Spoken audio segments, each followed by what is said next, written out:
Guys, sorry about the background noise. If you hear it, I've got the dryer going in the next room. Sky's watching TV in the living room. Got like 8 million things going on.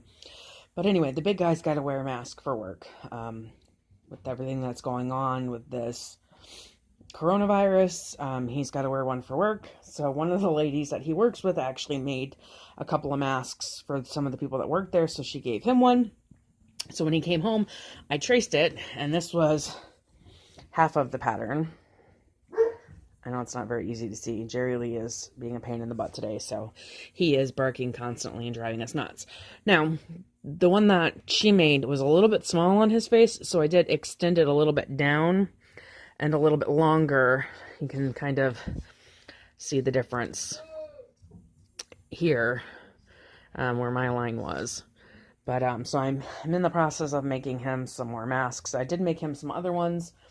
He's got the only clean one with him, so I couldn't take any pictures of those, but we picked up some fabric while we were at Walmart, so I'm going to do him some Spider-Mans, and he picked out some fabric, Sky picked out some fabric, so I'm going to make, these ones are the size for me and Sky, and these are the size for him, so I've got a lot of sewing to do, and I've got I've got Easter stuff over there, so no looking, but I moved my table over, so I'm going to sew in here, but sorry, Jerry Lee's being a pain in the butt. He will not stop barking. Apparently he doesn't like people outside right now. Whatever the case is for him. But I moved my table over, but I still don't have anywhere that I can easily set up my camera to record while I sew. So, what it is I've taken this pattern, and I've... my brain's not working. I cut it out twice. There's an inner fabric and an outer fabric. So, and he's not a guy who minds having pink, so thankfully. So the inner one of this one's going to be pink, and this is a soft cotton that'll be against his face. And then the dog fabric is one he picked out, because we have, like, dogs. And so what I'm going to do first is sew along this curved edge on all of the fabrics. And then after I've got that done, I will bring you back and show you what I'm going to do next. First, I'm going to go yell at the dog and the kid. So I'll see ya. Okay, so I've got all of these sewn, including the ones for Sky, which are still sitting on the bed. But I was wrong. I found one of the other ones that I had sewn, and here it is. I thought he had taken the last one to work today, but apparently he had not. So I needed to check the amount of elastic I used in that. So I went looking and I found them. But anyway. So the next step is putting the 2 layers of fabric together, and I'm going to apologize. This guy's in the living room watching YouTube working on some of her schoolwork because they have shut down schools here for right now. As of, the first, they're doing distance learning, as they call it, and I realize it's a Sunday here, but we missed the first couple of days because I couldn't figure out where the heck the papers were for her to work on, and I finally found them yesterday, so she's playing catch up on the days that she was behind on. So she's out there watching YouTube and yelling at the animals because apparently they're aggravating her. But anyway, I'm going to put the fabrics good side to good side, and I'm hoping you can see me. Spider-Man is one of the ones up front, so I'm going to turn this baby so that it's the right way, and then I'm going to line the top where I stitched it up.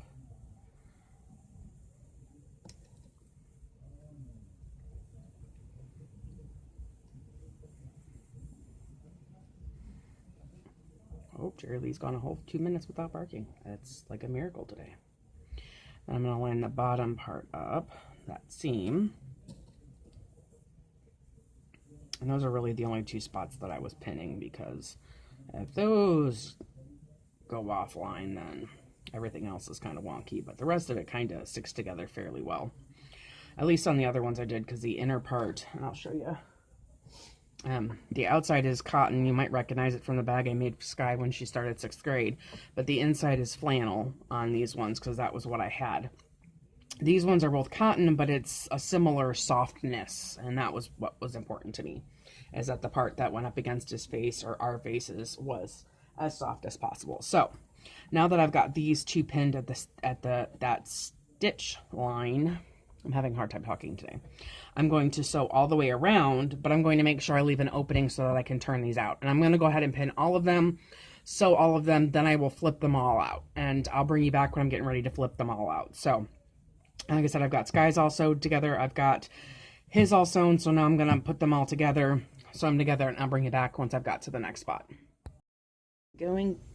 I'm going to attempt to record this, though I don't know how easy it will be, so we shall see. But I've got all of them pinned. I'm going to start on the big guys first, because I've got to go get him from work in just a little bit. So I want to try and get some of these done. I need to pull this a little bit closer to me. I needed the extra space when I was pinning, so I pushed it back as far as I could. But now I need to sew. And I'm doing about 1/4 of an inch as my seam allowance. I tend to like to do 3/8 of an inch, but I'm trying to be good about keeping to the 1/4 of an inch. So I'm going to make sure I backstitch at the beginning and at the end.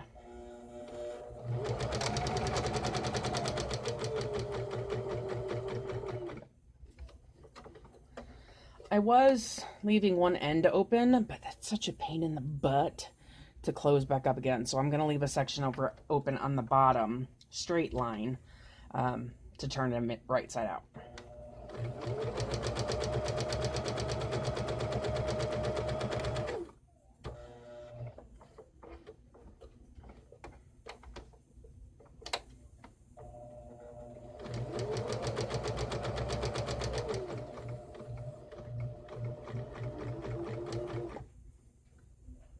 Don't be afraid to go slow. One thing to keep in mind too, when I sew across this big seam, I try to make sure that it's facing the same direction, both at the top and the bottom. So I've got the bottom facing this way, so I'm going to make sure the top does as well.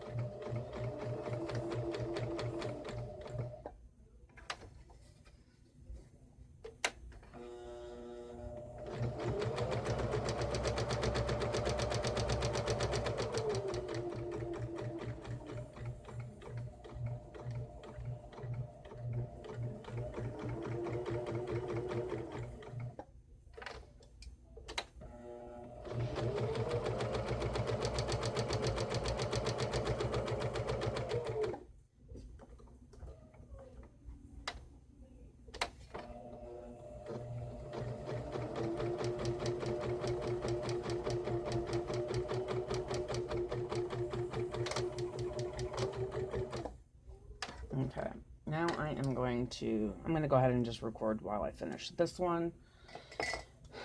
And I'll apologize up front if I miss you on any parts of the frame. I'm trying my best here, but I'm going to use this opening at the bottom. I'm going to clip the corners.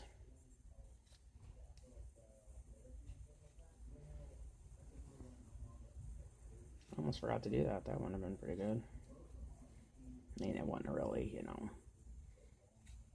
they're homemade, so it's not like it would have made too much of a difference, but at the same time, it's a little bit more difficult to turn the corners out. So I'm just going to push the corners out, and I was having a really hard time with that on the end that I was using to, you know, close.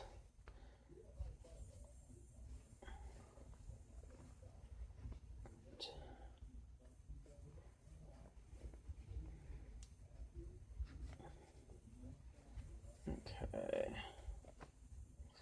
I guess I could have made that opening a little bit smaller. Okay, I gotta tuck under and close up this edge. And what I'll do is I'll stitch all the way across the bottom so that it looks nice and not just stitched in the one spot, because that would look a little silly.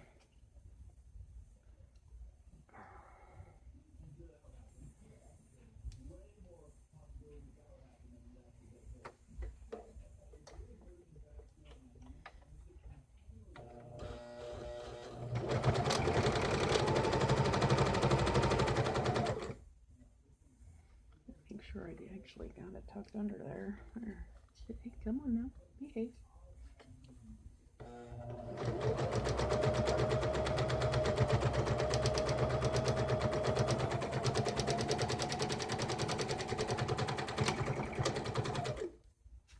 Okay, now the stitching is just along the bottom. It may look a little funny, but again, they're hand stitched, so I'm not really concerned with it, but that is basically the mask. I just got to add the elastic and fold the pieces over.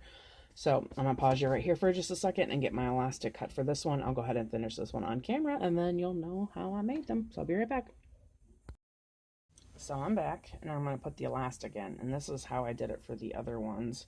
I just kind of laid it into the side just a little bit, and then flipped the end over.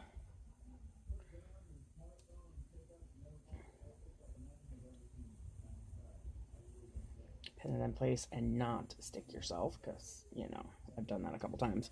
And then I just loop this around so that it's nice and flat, and then I tuck the other end in.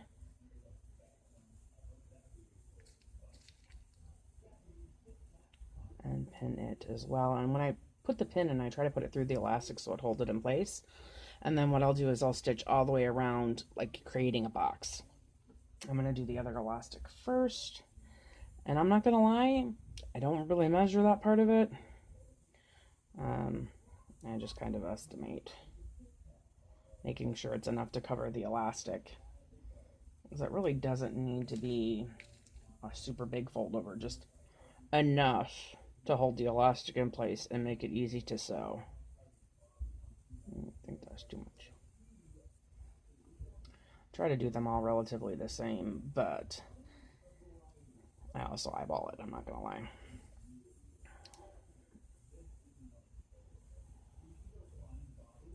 And it is elastic, so it'll stretch when he tries to put it on. So if it's not perfect, it's not going to, you know, do any harm. So just to make sure that your elastic is flat and looped so that it's not going to be twisted or anything like that. Hopefully you can see that. Okay, so now I'm going to sew around it. First I got to get the extra threads out of my machine because my machine likes to do that. Come on.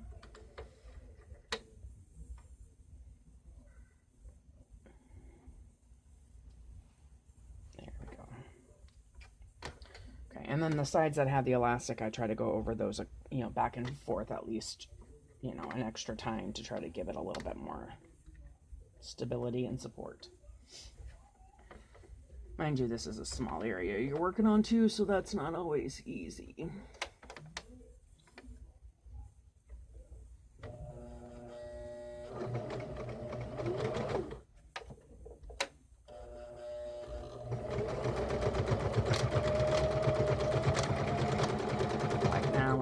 Wanting to catch.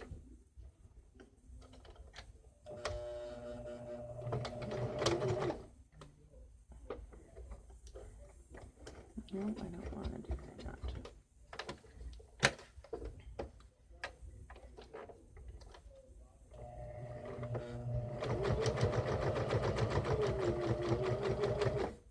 Oh, I gotta get this.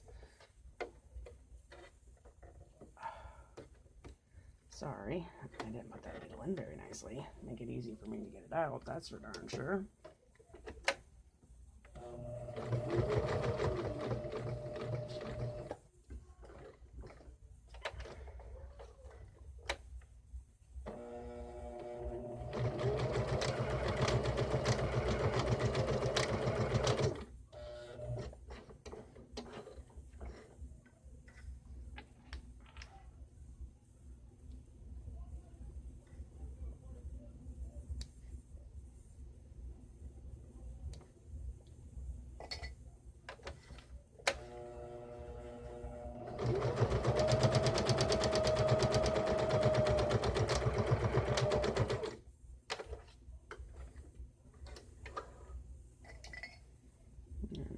Trim my threads, and I've got one side done. I've just got to finish the other side, so I'll do that one real quick.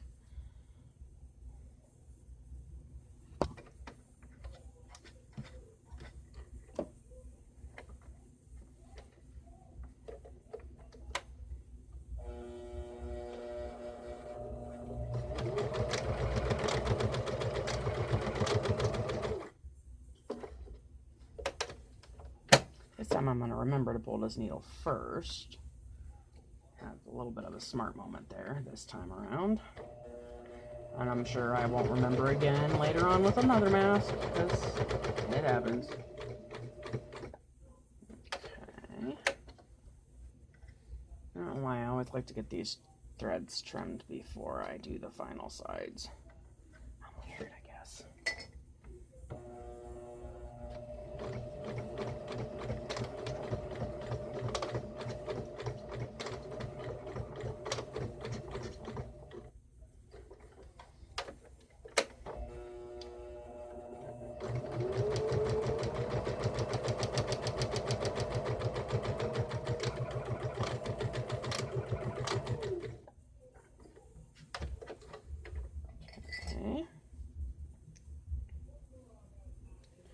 And there, I've got another mask done for him, and it's got Spider-Man on the outside, which I'm really glad that this is like oriented the right way, because honestly I wasn't paying that much attention when I cut the fabric, which that's not a good thing either.